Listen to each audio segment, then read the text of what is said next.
Epione pain management and regenerative centre. ఇక మీ నొప్పులు శాశ్వతం కావు. కేంద్ర ఎన్నికల కమిషన్ ఆదేశానుసారం పూర్తిగా ఎన్నికల ప్రక్రియను సజావుగా శాంతియుతంగా సాగేలా పూర్తి స్థాయిలో జిల్లా యంత్రాంగం అయితే కసరత్తు ముమ్మరం చేస్తోంది. ఇప్పటికే క్షేత్రస్థాయిలో ఎన్నికల నిర్వహణకు సంబంధించినటువంటి యంత్రాంగాన్ని అదేవిధంగా పూర్తి స్థాయిలో శిక్షణ ఇచ్చినట్టు కూడా అధికార యంత్రాంగం చెప్తోంది. ప్రస్తుతం మనకు అందుబాటులో భద్రాద్రి కొత్తగూడెం జిల్లా కలెక్టర్ డాక్టర్ ప్రియాంకలా ఉన్నారు. అసలు ఎన్నికల నిర్వహణకు సంబంధించి ఎలాంటి ఏర్పాట్లు చేశారో మేడం మాటలు తెలుసుకునే ప్రయత్నం చేద్దాం. మేడం, టోటల్గా ఓవరాల్ ఓటర్స్ ఎంతమంది ఉన్నారు? ఖమ్మం పార్లమెంట్ పరిధిలో కావచ్చు, మహబూబాబాద్ పార్లమెంట్ పరిధిలో మన దగ్గర ఉన్నటువంటి 5 నియోజకవర్గాలు ఎంతమంది ఓటర్స్ ఉన్నారు? ఎన్ని పోలింగ్ స్టేషన్స్ ఏర్పాటు చేశారు? సో భద్రాద్రి కొత్తగూడెం జిల్లాలో చూసుకుంటే మనకి 5 అసెంబ్లీ సెగ్మెంట్స్ ఉన్నాయి.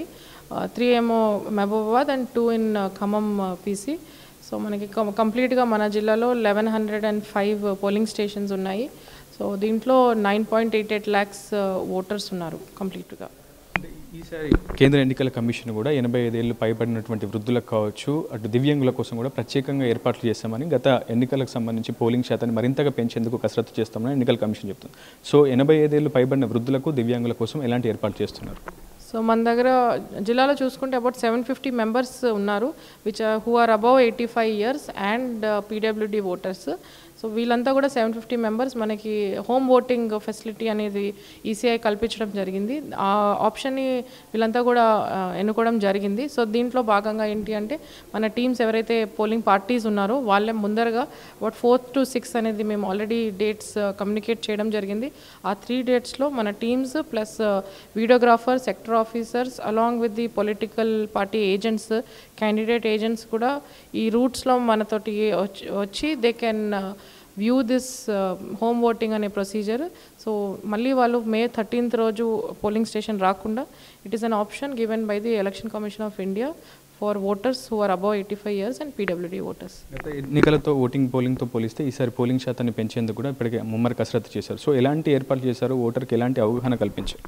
సో ముఖ్యంగా ఇప్పుడు ఓటర్ టర్న్అవుట్ ఇంక్రీజ్ చేయడానికి ఫస్ట్ థింగ్ ఏంటంటే మేము పోలింగ్ స్టేషన్స్లో ఏదైతే అరేంజ్మెంట్స్ ఉన్నాయో అవి ఈసారి ఇంకా ఎక్కువ స్కేల్లో చేయడం జరిగింది. Plus in view of this heat టెంపరేచర్స్లో భాగంగా కూడా so more number of facilities like drinking water, adequate drinking water, cool cans కానీ, plus compulsory shade and seating arrangements చేయడము, ప్లస్ టాయిలెట్స్ ఇవన్నీ కూడా బాగా మంచిగా అరేంజ్మెంట్స్ చేయడం జరిగింది.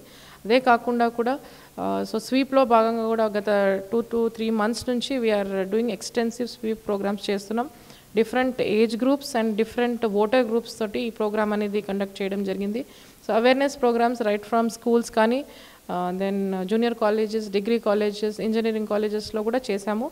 సో ఆ స్టూడెంట్స్కి ఫస్ట్ టైం ఓటర్స్ ఎవరైతే ఉన్నారో వాళ్ళకి voter awareness, what is the importance of vote అని చెప్పి వాళ్ళు ఈసారి ఫస్ట్ టైం ఓటర్స్ కాబట్టి వాళ్ళు వచ్చి ఓట్ చేయమని చెప్పడం. అలాగే మన దగ్గర చాలా ఫ్యాక్టరీస్ ఉన్నాయి ఇక్కడ, దెన్ ఇండస్ట్రీస్ ఉన్నాయి, then other kind of institutions కూడా ఉన్నాయి. ఆ ఇన్స్టిట్యూషన్స్లో కూడా వెళ్ళి వర్కర్స్, ఎస్పెషలీ ఈ కాంట్రాక్ట్ వర్కర్స్ అండ్ షిఫ్ట్స్లో పనిచేసే వర్కర్స్ ఉన్నారో వాళ్ళతో కూడా మేము అవేర్నెస్ ప్రోగ్రామ్స్ చేపట్టడం జరిగింది. వాళ్ళు కూడా కంపల్సరీ వాళ్ళ షిఫ్ట్ టైమ్స్ ఏది ఉన్నా కూడా సో మన ఓటింగ్ టైంకి అనుకూలంగా ఈ షిఫ్ట్ టైమ్స్ కూడా మార్చమని ఆ మేనేజ్మెంట్తో మేము రిక్వెస్ట్ చేయడం జరిగింది. సో వాళ్ళు కూడా అది మార్చి వర్కర్స్కి కూడా ఓటింగ్ టైంని అనుకూలంగా చేయడం కూడా జరిగింది.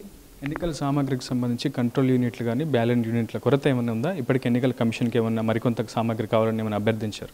అంటే మాకు ఇప్పుడు బ్యాలెట్ యూనిట్స్ అనేవి ఖమ్మంకి 3 కావాలి అండ్ మహబూబాబాద్కి 2 బ్యాలెట్ యూనిట్స్ కావాలి. సో అది నిన్న నైట్ ఫైనలైజ్ అయింది. సో నిన్న నైటే మాకు ఈసీఐ నుంచి, సిఇఓ ఆఫీస్ నుంచి కూడా అడిషనల్ బియూస్ అనేది రిక్వైర్మెంట్ మాకు అలాట్ చేయడం జరిగింది. ఈరోజు మార్నింగ్ మా వాళ్ళు అక్కడ వెళ్ళి కూడా తీసుకోవడం జరిగింది. సో ఇన్ సర్ప్లస్సే ఉన్నాం మనం, as per the ECI guidelines ఏదైతే రిక్విజిట్ నెంబర్ ఉందో దానికి మనం సర్ప్లస్లోనే ఉన్నాం. ఫైనల్గా మావోయిస్టు ప్రభావిత ప్రాంతాలు కూడా మన జిల్లాలో నెలకొన్నాయి. దుమ్మగూడెం, చెర్ల లాంటి ప్రాంతాల్లో ఎటువంటి ఏర్పాట్లు, ముందస్తు జాగ్రత్తలు ఎటువంటి ఏర్పాట్లు తీసుకొని ఎన్ని సెన్సిటివ్ హాట్స్పాట్స్ ఉన్నాయి జిల్లాలో?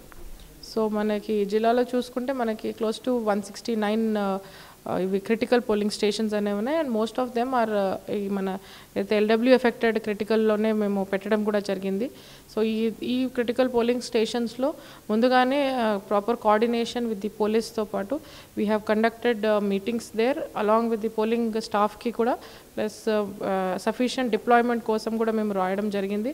సో మనకి ఎప్పుడైతే ఫోర్సెస్ వస్తాయో ఆ డిప్లాయ్మెంట్ ప్లాన్ కూడా keeping in view of this extremist యాక్టివిటీస్తో ఇది క్రిటికల్గా మేము పేర్కొని, సో దాని ప్రకారమే మేము డిప్లాయ్మెంట్ ప్లాన్ కూడా చేపట్టడం జరిగింది. ఫైనల్గా జిల్లా ఓటర్లకు డాక్టర్ ప్రియాంక ఎటువంటి సందేశం ఇస్తారు? So as district election officer and collector Bhadradri Kothagudem, so మేము I want to request all the voters to come out and vote. ఎంత హీట్ కండిషన్స్ ఉన్నా voting is our right. So especially newly enrolled voters అందరూ తప్పకుండా బయటికి వచ్చి వాళ్ళ vote అనేది వినియోగం చేసుకోవాలి. అదే కాకుండా మిగతా అందరూ కూడా ఎవరైతే ఈవెన్ మదర్స్, చిన్నపిల్లలు ఉన్న మదర్స్ కానీ ఎల్డర్లీ ఉన్న వాళ్ళకి కూడా మేము స్పెసిఫిక్ ఆటో అరేంజ్మెంట్ చేశాము వాళ్ళ ఇంటి నుంచి పోలింగ్ స్టేషన్స్ రావడం కోసం. ప్లస్ పోలింగ్ స్టేషన్కి వచ్చాక కూడా అడిక్వేట్ ఇది షేడ్ కానీ కార్పెట్స్ వేసాము, ప్లస్ చైర్స్ కూడా ఉన్నాయి. వాళ్ళకి ఎటువంటి ఇబ్బందులు లేకుండా అరేంజ్మెంట్స్ అనేది మేము కంపల్సరీగా చేసాము. సో వాళ్ళ ఓటు వచ్చి ఇట్ ఈస్ అవర్ రైట్ కాబట్టి అందరూ వచ్చి ఓట్ చేయాలని మేము కోరుతున్నాం. మొత్తంగా ప్రతి ఒక్కరు ఓటు హక్కును సద్వినియోగం చేసుకోవాలని కోరుతున్నారు జిల్లా రిటర్నింగ్ అధికారి డాక్టర్ ప్రియాంక. పూర్తి స్థాయిలో ముందస్తు ఏర్పాట్లు చేస్తామని, ప్రధానంగా మావోయిస్టు ప్రభావిత ప్రాంతాల్లో కూడా అదేవిధంగా 85 ఏళ్ళు పైబడినటువంటి వృద్ధులకు కూడా ఎటువంటి లోటుపాట్లు లేకుండా నేరుగా ఇంటి నుంచే కూడా వాళ్ళ ఓటు హక్కును సద్వినియోగం చేసుకునేందుకు పూర్తి స్థాయిలో ఎన్నికల కమిషన్ ఆదేశానుసారం తమ వ్యవహరిస్తున్నట్లయితే చెప్తున్నారు. ఇది వీడియో స్నానరోగ్తో రిపోర్టర్ ఉదయ్, RTV, కొత్తగూడెం నుంచి. నమస్తే అండి. ఇది వ్యాపారం గురించి కాదు, ఓటు గురించి. ఎన్నికల్లో ఓటు వేయడం మన హక్కు మాత్రమే కాదు, కర్తవ్యం. ఎంతో మంది మహా నేతలు శ్రమించి ప్రాణత్యాగం చేసి ఈ అవకాశాన్ని మనకిప్పించారు. అందరూ ఓటు వేద్దాం. ఎందుకంటే ఓటు హక్కు ఊరికే రాదు. నా ఓటు ఎవరికో తెలుసా? అది సీక్రెట్ అండి.